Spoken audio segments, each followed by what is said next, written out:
নমস্কার, শুরু করলাম আজকের চতুর্থ স্তম্ভ। আমি সুচন্দ্রিমা। বিজেপির একটা লং টার্ম এজেন্ডা আছে, সেটা বিজেপির না বলে আরএসএস এর বলাই ভালো।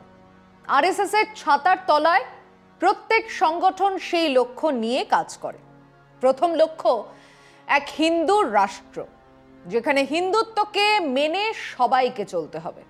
তাদের খেরোর খাতায় সাফ লেখা আছে, যারা এই দেশকে জন্মভূমি, পিতৃভূমি, কর্মভূমি এবং পুণ্যভূমি বলে মানেন, তারাই এই দেশের নাগরিক।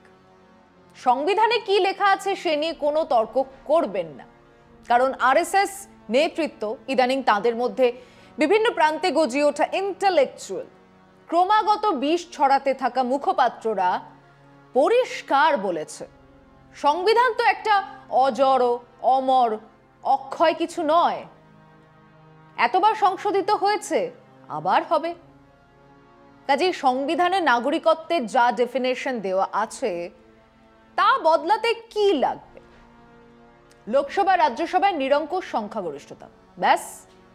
কাজেই তাদের ভাষায় এই দেশ যাদের বাবা মার জন্মভূমি, যারা এই দেশে জন্মগ্রহণ করেছেন, যারা এই দেশে কাজ করে খান, মানে এই মাটিতেই উপার্জন করেন, এবং যাদের দেবী দেবতা এই দেশেই আছেন, তাদের উপাসনালয় এই দেশেই আছে, তাহলে তারা এই দেশের নাগরিক।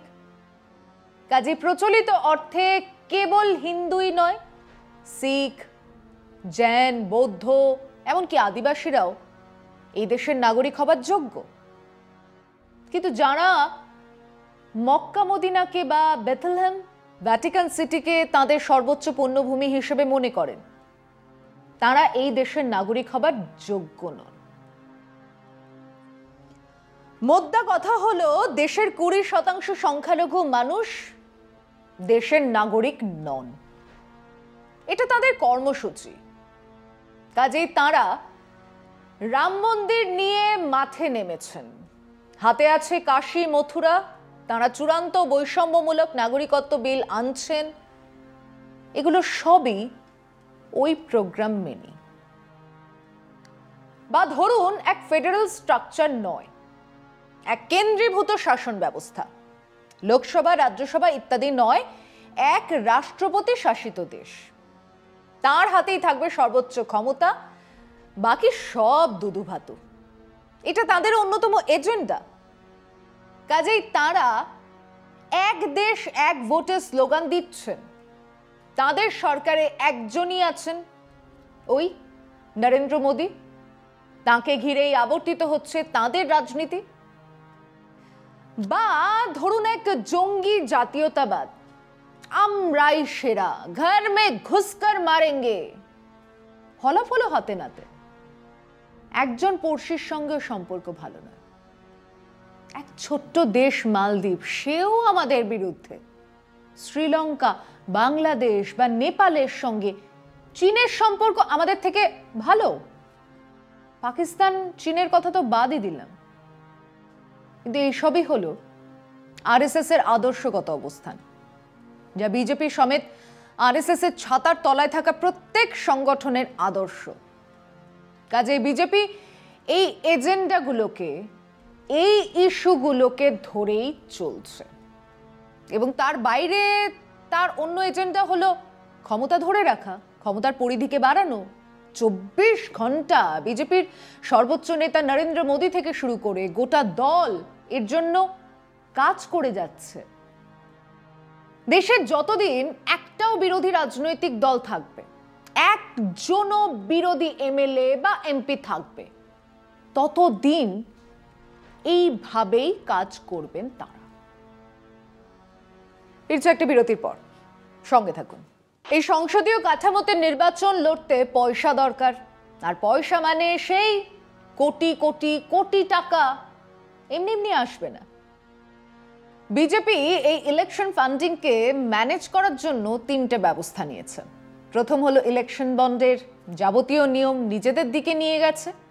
গত 6 বছরে 5272 কোটি টাকার ইলেকটোরাল বন্ড বিজেপি পেয়েছে।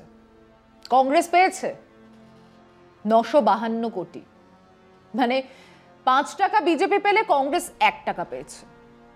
দ্বিতীয় ব্যবস্থা হলো, যে শিল্পপতি ব্যবসায়ীরা কংগ্রেস বা বিরোধী দলকে টাকা দেবে তাদের দরজায় সিবিআই বা ইডি চলে যাচ্ছে।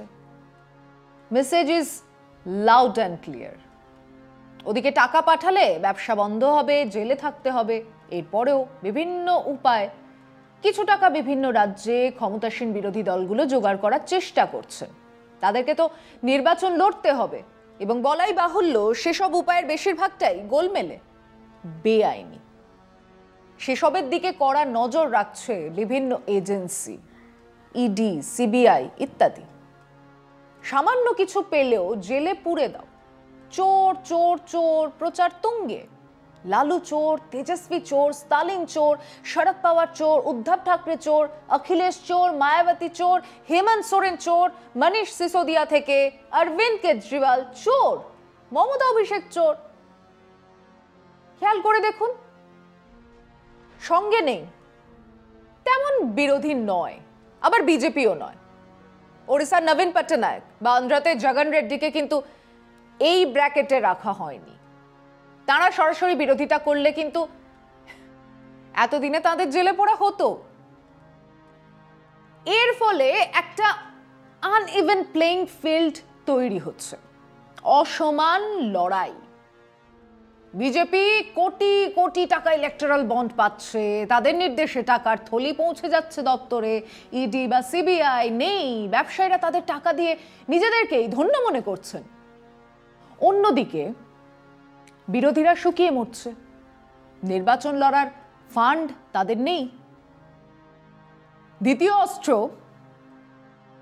ধর্ম, রাম মন্দির, মথুরা, কাশীর জন্য হুঙ্কার, ইউনিফর্ম সিভিল কোডের নাম করে, সিএ বা এনআরসির নাম করে আসলে সংখ্যালঘু মানুষদের ভয় দেখানো। মনে হতেই পারে এটাই সবথেকে কার্যকরী অস্ত্র, কিন্তু পরিসংখ্যান বলছে যে এখনো দেশের হিন্দু জনসংখ্যার মাত্র 50%কেই সঙ্গে পেয়েছে বিজেপি। ধরুন বিহারের মতো রাজ্যেও এখনো মাত্র 20% ভোট পায় বিজেপি। তৃতীয় অস্ত্র হলো বিরোধীদের বিচ্ছিন্ন করো। সাম দাম দণ্ড ভেদ সব কটা উপায়কে কাজে লাগিয়েই বিরোধীদের আলাদা করো। বিরোধী দলে ভাঙো না, বিরোধী দলের নেতাদের নিজেদের দিকে নিয়ে আসো।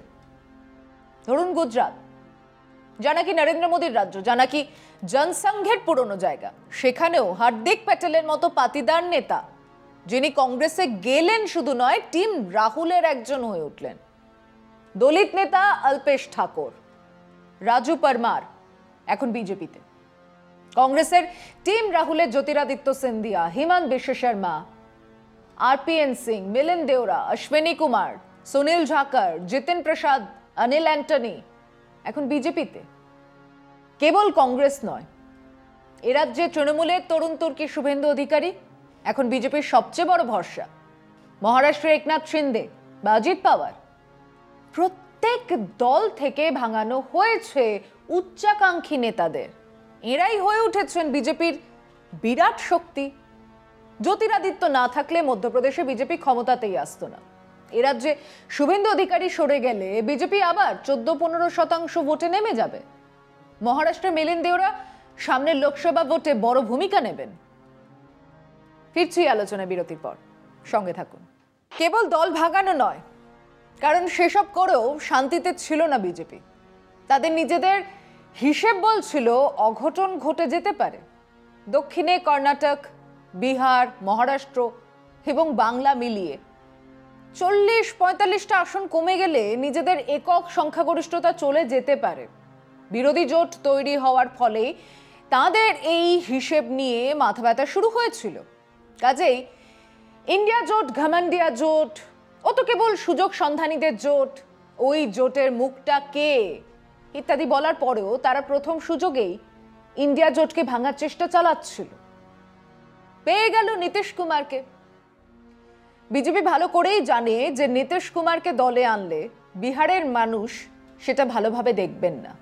তারা ভালো করেই জানেন নীতিশ ফুরিয়ে যাওয়া এক রাজনৈতিক শক্তি, আপাতত বোঝা। বিহারে এই নীতিশকে নিয়ে আগের ফলাফল তো দূরের কথা, কাছাকাছিও যাওয়া সম্ভব নয়, কিন্তু তারা এই ভাঙনে আশকারা দিলেন। সারা দেশ জুড়ে একটা খবর ছড়িয়ে দিতে যে ইন্ডিয়া জোট ভেঙে গেছে। এরা তাদের হবু আহ্বায়ককে ধরে রাখতে পারছে না। তারা আমাদের সঙ্গে কি লড়াই করবে? অর্থাৎ একটা ছোট লড়াই তারা হেরে গেলেন, জেনে বুঝে হারলেন আরেকটা বড় লড়াই জেতার জন্য। এটাই বিজেপি। মহারাষ্ট্র খানিক সামলেছেন, বিহারে নীতিশকে ভাঙানো হলো, হেমন্ত সোরেন জেলে, অরবিন্দ কেজরিওয়াল যে কোনো দিন জেলে যাবেন। এই বাংলায় টার্গেট 2 নম্বর নেতা অভিষেক বন্দ্যোপাধ্যায়, এবং নির্বাচনের আগে নিশ্চিত বড় সড়ো 2-1জন তৃণমূল নেতাকে জেলে পাঠানো হবে। 1925-এ হিন্দু রাষ্ট্রের লক্ষ্য নিয়ে পথ চলা শুরু করেছিল আরএসএস। তারা আজ তাদের লক্ষ্যের এতটা কাছে এসে কোনো ঝুঁকি নিতে চায় না। যত রকম পদ্ধতি আছে সব প্রয়োগ করেই তারা নিরঙ্কুশ সংখ্যাগরিষ্ঠতা জিতে নিতে চায়, এবং সে লক্ষ্য খুব সোজা নয় সেটাও জানে। কিন্তু সেই লক্ষ্য পূরণ হলে দেশের রাজনৈতিক ইতিহাস অন্য কলমে লেখা হবে, এক অন্য ব্যবস্থা তৈরি হবে। প্রায় 200 বছরের ইংরেজ শাসনের পরে 4 বছর ধরে দেশের যে সংবিধান তৈরি হয়েছিল তার খোলনলচে পাল্টে যাবে। খুব বেশি কার্যকরী নয় আমাদের গণতান্ত্রিক সংসদীয় ব্যবস্থা, কিন্তু তবুও তো গণতন্ত্র আছে, সেসব উবে যাবে যদি বিজেপি আবার নিরঙ্কুশ সংখ্যাগরিষ্ঠতা নিয়ে ক্ষমতায় আসে। আজ এ পর্যন্তই। শুভরাত্রি।